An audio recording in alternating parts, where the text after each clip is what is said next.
बस मुझे आखिरी बार माफ कर दो। कभी शक्ल नहीं दिखाऊंगा। इस गांव से कहीं दूर चला जाऊंगा। इतनी जल्दी नहीं मरना चाहता। चुप! गुंडे के नाम पे कलंक है तू। तेरे जाने से तेरा वजूद भी खत्म हो जाएगा। लोग थूकेंगे तुझ पर। मरेगा तो अमर हो जाएगा। मुझसे गलती हुई। मेरी सारी की सारी दौलत ले लो, लेकिन मुझे छोड़ दो। अरे पागल, ये रुपया पैसा तो हाथ का मैल है रे। इसलिए मैंने डर और खौफ कमाया है, जो तेरी आंखों में साफ दिख रहा है। ये खौफ मुझे खुशी देता है। ए काशी, अपनी ख्वाहिशें कितनी नन्ही मुन्नी है रे।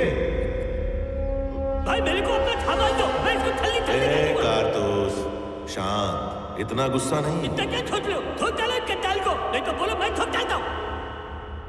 ये बता, इस इलाके का गुंडा तू है या मैं? टॉली भाई, बस एक मौका दे दो।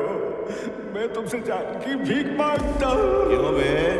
मेरे सामने मेमना बन के भोलेपन का नाटक कर रहा है तू, और मेरे पीठ पीछे खूंखार भेड़िया बन जाएगा। क्या बकरा था ये? गणिया को मैं अपने इशारों पर नचाऊंगा।